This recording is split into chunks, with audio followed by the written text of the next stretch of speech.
Bonjour, bonsoir à tous, c'est Antoine alias Anubis pour une nouvelle vidéo d'après-match. Alors je mets un peu de temps à la mettre parce que je suis en hélicobit stationnaire depuis 1 heure dans mon salon. J'étais comme ça en hélicobit et je viens seulement d'atterrir. Victoire à Marseille, ça fait un bail, ça fait longtemps. La dernière fois c'était Dindan qui nous avait offert la victoire, c'est une autre époque, hein. Et nous voilà avec 31 points. Franchement, c'est n'importe quoi. Enfin, c'est extraordinaire, c'est un grand plaisir. Il y a pas mal de choses à dire sur ce match. Petite dédicace d'ailleurs à New Team, à notre Julian Ross de la Mambo, qui va encore me chambrer sur les notes et puis qui va me. C'est promis, il n'y a pas de 35 sur 10, il n'y a pas de 90 sur 10. Les notes sont correctes, elles sont carrées. Tu vas voir que je ne vais pas sucrer les notes parce que il y a un Racing Club de Lens aux deux visages, ce qui fait que les notes vont pas être si élevées que ça parce que la première mi-temps, et d'ailleurs je l'ai dit sur Twitter, c'était poussif, c'était dégueulasse d'ailleurs comme la banderole dans le Vélodrome, c'était dégueulasse et il y a des joueurs qui sont montés en régime. J'aurais mis des super notes à tout le monde si on avait fait la deuxième mi-temps qui était vraiment extrêmement bonne pendant 90 minutes. Et c'est ce qui manque à cette équipe, c'est d'être régulière sur un match. Et ça, c'est important pour pouvoir franchir un palier. Mais c'est complètement dingue de dire ça, de franchir un palier. On est promu et je parle de franchir un palier, quoi. C'est dingue. C'est dingue, mais c'est pas grave, on prend du plaisir. Franchement, regardez cette équipe. Chapeau à Francaise, le boulot est exceptionnel. Et puis il a eu un sacré coaching et il aura une bonne note parce que lui, il a fait un coaching et ça a apporté ça a apporté sa pierre à l'édifice. On va parler aussi de la tactique du match parce que le placement de Fortes, c'était exceptionnel parce qu'au final, on avait toujours l'avantage derrière et ça construisait calmement. Voilà, il y a des choses très positives et il y a des choses moins bonnes, surtout la première mi-temps où je me suis fait vraiment chier et je me suis dit on va prendre un vieux but sur coup franc de Thauvin ou de Payet et puis on va pleurer nos mères parce qu'on n'aura rien fait du match et au final la deuxième mi-temps qu'on sort elle est superbe. Donc on va passer aux notes. Alors les cas, ben, je peux pas le noter parce qu'il a fait qu'un arrêt puisqu'il y a eu qu'une frappe cadrée du match. Je peux pas le noter. Voilà, il a fait deux trois bonnes sorties, mais tu peux pas faire une note. Il a pas eu d'intervention à faire. Donc voilà, son aura corse a repoussé les attaquants marseillais qui ont été d'une tristesse infinie. Je peux pas lui mettre de note. Voilà. Bon, il a fait des bonnes relances, mais après noter un gardien sur trois relances, c'est compliqué parce que la plupart du temps, les relances étaient faites directement sur les centraux. Donc c'est voilà. Dans la tactique, il a été bon puisqu'il a vraiment appliqué la tactique qu'a voulu Francaise pour ce match. Après, il est un notable. Non, en tout cas, voilà, il n'a pas encaissé de but, c'est déjà ça, mais on peut pas le noter.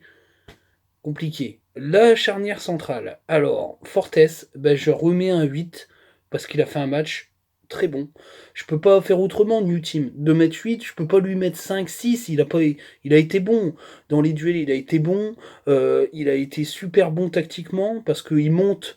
euh, quand on pouvait pas aller chercher les latéraux, lui il montait en pointe, il faisait le lien avec les deux 6 devant lui. Enfin, il a été très bon dans la tactique, très bon dans les duels. Il mérite un 8, il a fait un super match. Franchement, tu peux pas mettre une autre note que ça. Medina, je mets 8 aussi, parce qu'on a retrouvé le Medina du début de saison. Il est costaud, et je comprends pourquoi Manchester United, ils veulent mettre un chèque dessus, hein. Il a été costaud. Dans les relances, il a été bon. Il a été capable de monter à la Grady. Ça m'a même surpris que, malgré son absence, il avait ça dans le moteur. Il est super jeune. Enfin, il a été très bon, il a fait un très bon match. Grady, j'ai mis 7, il était un petit peu plus en retrait, mais il a pas taglé, parce que je mets 7 parce qu'il a fait moins de montées. Il en a fait quelques-unes, mais je l'ai trouvé très prudent dans ce match-là. Mais il s'est pas jeté, il a été bon dans les duels, il fait un bon match. De toute façon, la charnière centrale, elle est très bonne, elle a été très bonne ce soir. On n'a pas vu les attaquants marseillais, même si on les voit jamais. En ce moment, les attaquants marseillais, ils sont en hibernation, mais voilà, j'ai mis 7 sur 10 parce qu'il est un petit peu plus en retrait. Aïdara, bah écoute, Aïdara, défensivement c'était très bon. parce qu'il a été solide. Offensivement, il fait une passe décisive, c'est clair. Après, il apporte beaucoup moins de vent que Klose, enfin en termes de piston, hein, parce que Klose il joue à droite, mais comparé à Bourra, moi je préfère Bourra.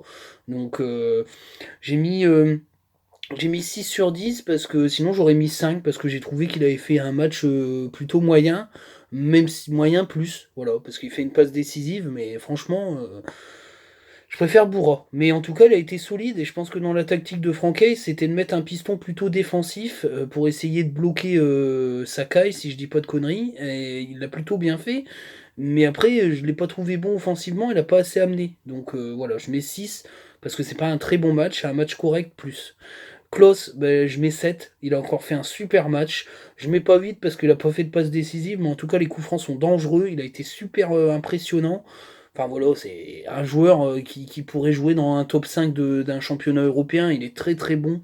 C'est un excellent joueur. C'est une super pioche gratuite. Enfin, c'est un joueur qu'on pourrait revendre plus de 15 millions d'euros au niveau où il est là, hein. Franchement, il est super bon. Donc j'ai mis 7.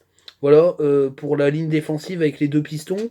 Au milieu de terrain, c'est masterclass. Franchement, j'ai pris mon pied et pourtant, les notes vont être pas si élevées que ça, puisqu'en première mi-temps, Doucouré et Fofana, je les ai trouvés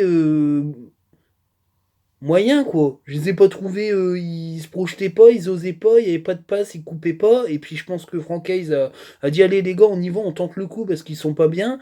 Et Fofana, il est monté en puissance, mais si Fofana joue les mi-temps comme joue les matchs comme il joue la deuxième mi-temps, il va faire mal à beaucoup d'équipes, hein. Il a été monstrueux en deuxième mi-temps, il a été partout dans ses accélérations. Il fait deux frappes, dont une qui passe au ras de la lucarne.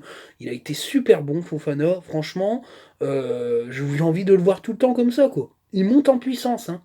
Mais la première mi-temps, du coup, je l'aurais mis, je l'aurais mis 7 sur 10 parce que je peux pas leur mettre 8 ou 9 parce qu'ils ont pas fait une bonne première mi-temps, ni l'un ni l'autre. Mais je leur mets tous les deux 7 sur 10 parce que Doucouré a été très bon aussi en deuxième mi-temps. Il a récupéré un nombre de ballons monstrueux. Il a vraiment du football dans les jambes. Techniquement, il a été très bon. Dès que Fofana montait, lui, il a assuré derrière. Franchement, il a été très très bon et comparé à Fofana, il est beaucoup plus jeune. Donc il a une marge de progression énorme, ce joueur.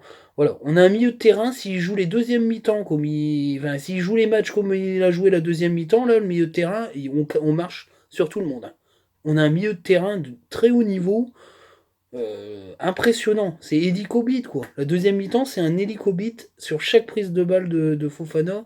Excellent. Voilà. Franchement, excellent. Gaël Kakuta, bah, j'ai mis 6 sur 10, il est fatigué Gaël, hein.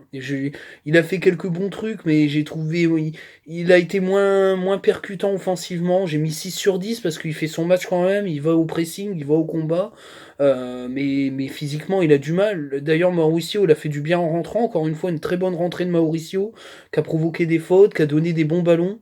C'est bien, il gratte du temps de jeu et je pense que comparé à ce que je disais de lui l'année dernière, où je l'ai trouvé vachement en dessous, je trouve que c'est un bon complément de Gaël Kakuta et qui il peut faire le job et faire souffler Gaël, quoi.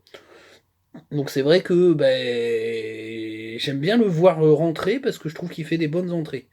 Alors devant, Sotoka, pour ce qu'il fait je peux, New Team, il m'énerve parce qu'il va me dire mais je suis obligé de mettre une bonne note, je suis obligé de lui mettre au moins 7 sur 10. Il a pas marqué, mais quelle débauche d'énergie. Il défend, c'est le premier défenseur, il a taclé, il fait des retours. Enfin, il a été énorme dans l'engagement. Après, il a pas marqué, il a pas fait de passe décisive, peut-être, mais c'est le premier défenseur, c'est lui qui déclenche les pressings, c'est lui qui va aider son milieu de terrain. Et je suis obligé de lui mettre une super note. Il a éreinté la défense de Marseille parce qu'il fait des appels, il se bat. Il faut pas faire une perte de balle ou un contrôle trop long, il te saute dessus. Franchement, ça mérite un 7 sur 10, même s'il marque pas. Banza, écoutez, j'ai mis 5 sur 10. Alors pourquoi je mets 5 sur 10? Parce que s'il marque pas, je mets 4 sur 10, hein. La première mi-temps, il a été horrible. Oh, il récupère un ballon sur l'occasion là où il fait n'importe quoi. Il a une conduite de balle, on dirait qu'il est défoncé. Il s'est niqué l'action tout seul. Enfin, j'étais ouf quoi. Ouf, je me suis dit, mais merde, tu récupères le ballon, tu temporises. Soit tu temporises, soit tu te lances pas avec des. Ton ballon il part à 30 mètres, le défenseur il a juste à tacler au bon moment, puis c'est fini quoi. Franchement, balle au pied, il a été. Après, il est là dans les duels, mais encore une fois, il fait des duels, il est un petit peu trop physique sur le joueur. Après, il fait une super tête piquée. D'ailleurs, je l'ai tweeté, il est meilleur de la tête que du pied.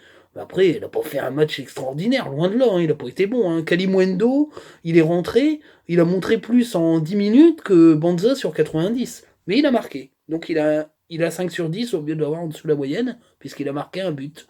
Voilà, j'aurais mis 3 ou 4. Hein. Franchement, il n'a pas été bon. Moi, je pense que Banza, il peut pas jouer avec Sotoka, ils sont pas complémentaires du tout. Il y a personne qui prenait la profondeur, et c'est pour ça qu'en première mi-temps, ça a été compliqué. Parce que les deux joueurs, ils prenaient pas vraiment la profondeur, donc ça a été compliqué, quoi.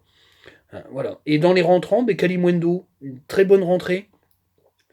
Alors, sur la deuxième occasion où il récupère le ballon, il doit la glisser à Seko Fofana, ça fait 2-0. Hein. Fofana, il est fou, hein. Fou, il est fou. Il doit lui donner le ballon, il doit le décaler. Fofana, il envoie une mine dans la. Il envoie une mine, quoi, puis ça rentre dedans, il n'y a plus personne dans les buts. Il fait un mauvais choix, il manque de lucidité là-dessus. Ça, c'est un truc à travailler. Mais je pense qu'il était un peu chaud pour marquer contre Marseille. Il a eu deux grosses occasions, il s'est dit, faut que je la mette. C'est mon anniv, je suis parisien, faut que j'entube les Marseillais jusqu'au tout fond du trou. Mais il n'a pas réussi et je pense qu'il aurait dû. La passe décisive et puis un but, c'était tout aussi bien, ils auraient enculé pareil. Hein. Franchement, je vous le dis. Parce que je pense que c'est ce qu'il voulait. Son anniversaire plus jouer au vélodrome, ça voulait dire faut que je marque, faut que je les enterre vivants. Mais il n'a pas réussi.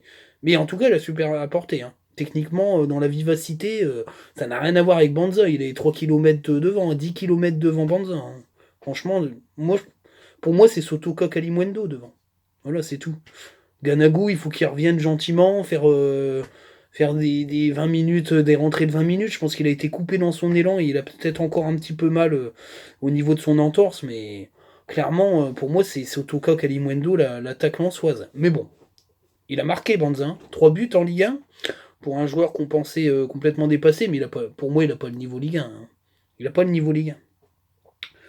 Il n'a pas le niveau Ligue 1 et puis il a 23 ans, donc c'est plus un tout jeune. Hein, donc je dis pas qu'il est vieux, mais c'est plus une pépite. C'est un joueur qui commence à aller dans sa maturité. Hein, quand on atteint les 23, 24, 25 ans, on est dans la première partie de la maturité de footballeur, donc la marge de progression elle est beaucoup moins importante. Mais bon, il est là, il aide l'équipe, il n'y a rien à dire, on peut pas non plus cracher dessus. Mais voilà, moi j'aurais mis une très mauvaise note à Banza s'il n'avait pas marqué. Franck Hayes, je mets un 8 sur 10 parce que la mi-temps il a dû secouer tout ça et puis faire le coaching qu'il fallait, les réajustements tactiques. Et puis c'est lui qui remporte le match, hein, parce qu'au final, il réajuste tactiquement comment dire l'esprit d'équipe et puis l'esprit de conquête de l'équipe en disant il faut y aller, il faut faire du pressing, il faut bien décaler. Et ça a parlé, de toute façon, c'est qu'au Fofana l'a dit en interview, c'est clair, c'est voilà. Et de toute façon, il l'a dit franchement en après-match, Franck Hayes. Il a dit que c'est une belle victoire avec une deuxième mi-temps vachement maîtrisée. Donc la première mi-temps, pour lui, elle n'était pas au niveau et il a réajusté tactiquement. C'est lui qui gagne le match. Hein. D'ailleurs, André Villas-Boas s'y trompe pas. Hein, comment dire, en interview à Téléfoot, il rend hommage au jeu lensois en disant qu'ils ont très bien joué. Il rend hommage à Franck Hayes. Enfin, franchement, c'est André Villas-Boas, c'est pas n'importe qui, c'est un très bon coach et qui rend hommage à Franck Hayes et au travail du staff et à l'équipe lensoise, ça veut dire quelque chose. Ça veut dire que on a un jeu qui compte en Ligue 1 et de toute façon, pour que les grands clubs européens se penchent sur nous, c'est qu'il y a quelque chose. Donc voilà, ça fait vraiment du bien. C'est pour ça que j'étais en hélicobite dans tout le salon, parce que pour André Villas-Boas, qui a toujours tendance à être dur, il fait des louanges. Bon, après, il est un petit peu dans la merde, mais bon, en même temps, il a un effectif de ragondin. Hein. Si je note Marseille, c'est 2 sur 10. Mais en même temps, moi je l'avais dit en début de saison. Hein. J'avais dit, l'année dernière, ils ont eu de la chatte, mais de la grosse chatte de mort. Cette année, il n'y a pas de chatte, et ben on voit le niveau. Hein. Ils n'ont pas le niveau du top 5. Ils ont une équipe de bras cassés, la moitié de l'équipe, elle est nulle.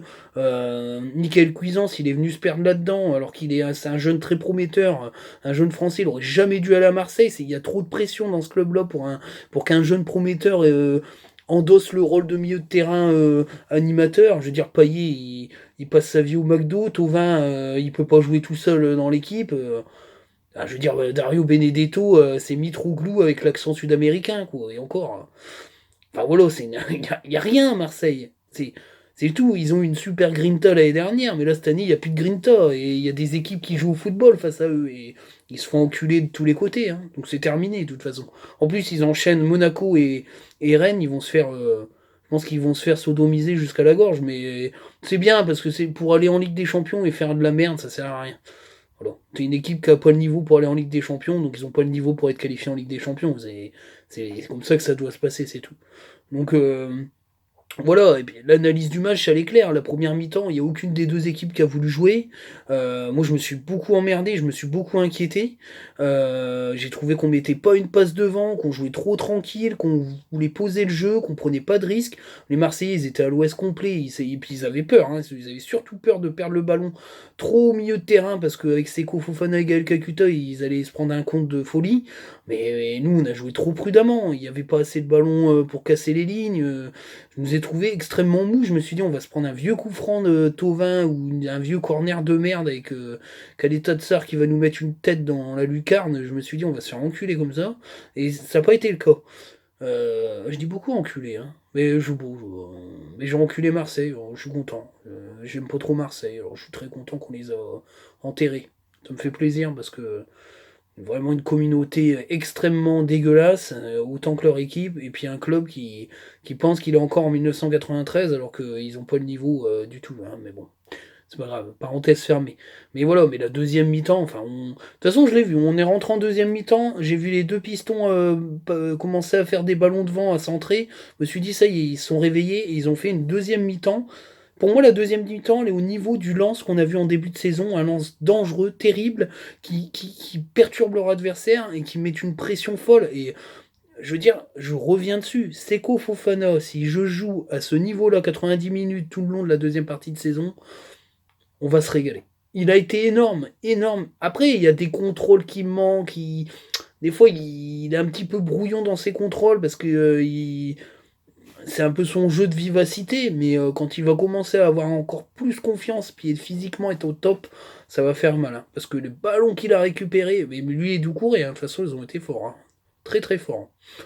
Et dire Francaise, avec des joueurs à ce niveau-là, parce qu'ils n'ont pas toujours été à ce niveau-là, ça va être compliqué de faire le milieu de terrain avec Cahuzac. Hein. Bah, chapeau. Mais en tout cas, ça veut dire qu'il peut faire souffler Cahuzac et mettre un Doucouré à ce niveau-là, il n'est pas perdant. Hein. C'est clair. Donc voilà, ça se termine un peu sur le Marseille, on va se projeter sur Nice, alors je sais pas comment il va faire tourner, mais il va sûrement faire tourner, c'est un match important, alors du coup il a moins d'importance parce qu'on a gagné le match bonus, donc ça veut dire qu'il ne faut pas non plus dramatiser, après on est dans un objectif maintien, on n'est pas dans un objectif européen, ils l'ont clairement dit, il faut pas se tromper d'objectif, après si le maintien est obtenu et qu'on n'est pas trop largué face au top 5, parce que là ce qui se passe c'est que le top 5 est en train de s'envoler, hein. Donc ça va jouer entre eux, et puis il n'y a plus de place européenne, à part si l'un des top 5 gagne la Coupe de France. Il y aura la sixième place qualificative, mais voilà, si on est maintenu rapidement et puis qu'on n'est pas trop loin des top 5, il y aura peut-être une grosse fin de saison à jouer, mais compliqué quoi. Je pense que l'objectif c'est un maintien facile, de pouvoir faire jouer peut-être des jeunes, de faire jouer Farinez en fin de saison pour lui redonner un peu de confiance. Je pense que c'est ça l'objectif du staff et pour l'instant on coche les cages quoi. Et en plus on se fait plaisir avec du beau jeu, alors pas toujours, pas tout le temps, mais bon on peut pas toujours tout le temps être bon. Parce qu'on n'a pas un objectif, on n'a pas un effectif de top 3 de Ligue 1, mais en tout cas on fait plaisir et on fait plaisir à tout le monde du football. Même j'ai vu Ngatep tweeter que c'était sa team depuis le départ. Bon, il va y avoir pas mal de gens qui vont tourner autour de nous parce qu'on a un peu la hype, mais faut que les joueurs et le staff, mais ça je suis assez confiant, on s'envole pas dans les airs en hélicobite non plus. Faut rester les pieds sur terre, voilà. C'est une bonne base avec cette belle saison pour reconstruire le Racing Club de Lens et puis en faire un club qui compte en Ligue 1. Je pense que c'est l'objectif de Joseph Augourlian. Il ne faut pas brûler les étapes. Voilà. Et contre Nice, du coup, j'ai envie d'une victoire. On fera l'avant-match en fin de semaine. En tout cas, voilà. Je suis en hélicobite. Je vous le montre pas, mais je suis encore hors sol. Là. Donc voilà. Donc New Team, tu as vu. Eh ben, je n'ai pas mis des notes de ouf et je l'ai pas fait pour toi. Hein. C'est parce que vraiment, je pense que les choses sont comme ça. Va falloir que je me justifie parce que Tu m'attaques. Mais t'as raison, c'est bien, ça fait de la, ça fait du débat et j'aime ça. Et on peut, vous pouvez, n'hésitez pas à me tweeter, on débat ensemble. On l'a toujours fait et ça change pas. Et voilà, n'hésitez pas. En tout cas, je prends beaucoup de plaisir. Et en plus, quand c'est une victoire, c'est bien, ça fait du bien. Mais voilà, j'ai envie de revoir ce lance de la deuxième mi-temps qui est capable de poser quand même pas mal de soucis. On a quand même tapé pas mal d'équipes qui jouent la Ligue des Champions, ou qui l'ont joué, ou qui jouent l'Europe, hein. À part Lille, qui pour moi aujourd'hui est le prétendant numéro un à la place de champion de France, quoi. Donc ça fait mal au cul de le dire, mais on a perdu contre plus fort que nous. Donc voilà, bah écoutez, sur cette note triste, on va dire on a tapé l'OM, et ouais, c'est comme ça bébé. Ciao.